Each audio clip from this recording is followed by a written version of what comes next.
committee, thank you for the opportunity to appear before you today. I am honored and humbled by President Trump's confidence in nominating me to be the Assistant Secretary of the Department of Housing and Urban Development for Community Planning and Development. I would also like to thank Secretary Turner for the vision he has outlined and servant leadership he has provided for this department. I'm energized and encouraged by the prospect of joining this team should I be confirmed to this position. As importantly, I would like to thank those who have been behind me every step of my life.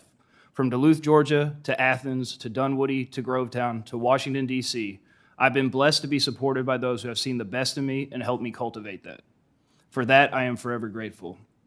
Among the many friends, family, and colleagues here today and supporting me from afar, none are more important than my parents, my father and best friend, Jerry, and my mother and hero, Sue. There are no words to capture the love you have given me, and my thanks will never be enough. These two raised me in a working-class home in Gwinnett County, Georgia, and taught me to love this country and strive to serve it. I'm the first member of my family to graduate college, and in my time at the University of Georgia, I came to the realization that local government is where one can affect their communities most immediately. I've since spent most of the past decade serving local governments in Georgia in the field of community development, first in the city of Dunwoody, a suburb in metro Atlanta, and then as the Director of Community Development in Grovetown, nestled between rural Georgia and Augusta. In these roles, I dealt directly with citizens on a daily basis and implemented a variety of reforms to help drive their communities toward their vision. These opportunities have taught me several valuable lessons about development in this country. First, while it is perhaps cliche, every community is different, and there is nothing more intimate and personal to a community than the nature of its housing stock.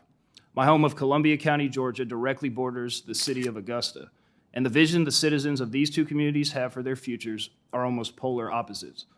This is to say nothing about the differences between these communities and those in metro Atlanta, let alone across this vast nation of ours.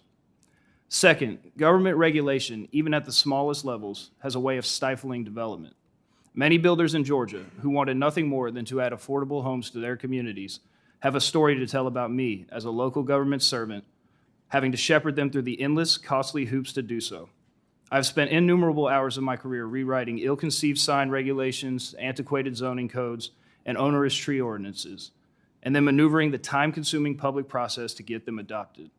This lost time and money leads to a simple result: less affordable homes for hardworking Americans. The issues the position for which I am nominated addresses, community development, disaster relief, and homelessness, are issues that manifest locally and are solved locally. Misplaced federal regulation will only serve to magnify the challenges felt at the local level. The Department of Housing and Urban Development can empower our states and localities to solve these issues. But the current state of affairs makes clear that our old strategies have not worked. In the previous administration, housing prices skyrocketed to unfathomable levels. I watched it firsthand in Georgia as new developments ultimately took the entry price off of their signs because they could not keep up with the constant inflation. Despite the HUD budget nearly doubling over the previous 4 years, we nonetheless saw a record number of homeless Americans reported in the latest point-in-time count released in January of this year. Through the money it distributes, the Office of Community Planning and Development can be a catalyst for real change at the ground level. But this capacity has too long been hampered by wasteful spending, burdensome regulation, and outdated performance metrics.